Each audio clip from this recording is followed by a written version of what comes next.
Намалување од 30% кај откупот на земјоделски производи од индивидуални производители. Изголемена продажба за високи 50,6% кај земјоделски производи од сопствено производство.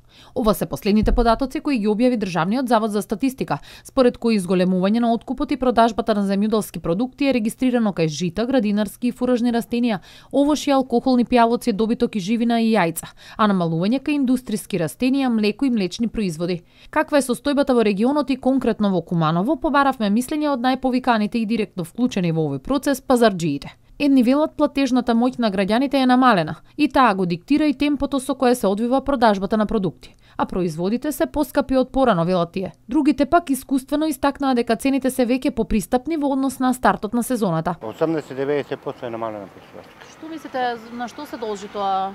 На високите цени? Се затоа што многу маркети и народ бега по маркети, на картици, ово, и е намалена производството. Така, општо Доста смо и поевтини од маркети и од продавници, ама потрошувачка е намалена, а иначе луѓе нема пари. Ето тоа е, ништо друго. Така, имате ли некакви информации, земјоделците се жалат ли на однос на цените? Пак се жали. Нормално се жали. Да не е така потребан толку, а ти колку ќе дадеш? Ката немаш што. Ни он, ни ја. Мислам дека е зголемена, пошто зимницата отиде готово, мора нешто да се јаде. И цените се паднати, патлиџанот доста падна. Пиперот исто, 70-60 денара, патлиџанот оди од 40 до 80 розевиот. Краставицата веќе е 20-25 до 30 денара, па има, добро, сега може да се дозволи секој да се купи.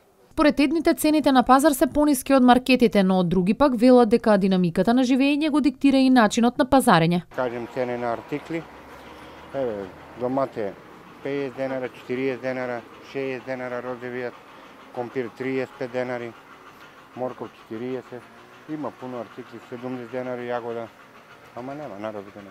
Нема маркет или продавничка која не држи овошје зеленчук.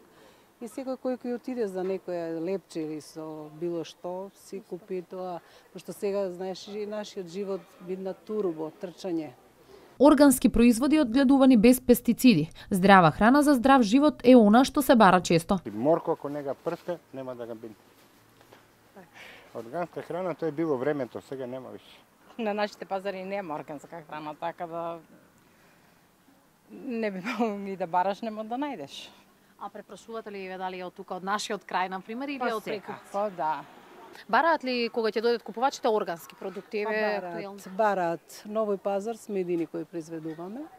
Значи, вие произведувате ваши органски производи. Што се произведувате и колку е различна цената по однос на... Ништо повеќе. Ништо повеќе, на жал, ништо повеќе. Имаме наше испитано, носиме и за здрава храна таму во една продавница. Таа си има, продавниците таму што се држат органска храна си имат поголема цена, ние за жал ништо, баш ништо. Нутриционистите препорачуваат, задолжително е секојдневното мени да се состои од свежа храна, овошје и зеленчук во изобилие, како и многу вода за хидрирање на организмот.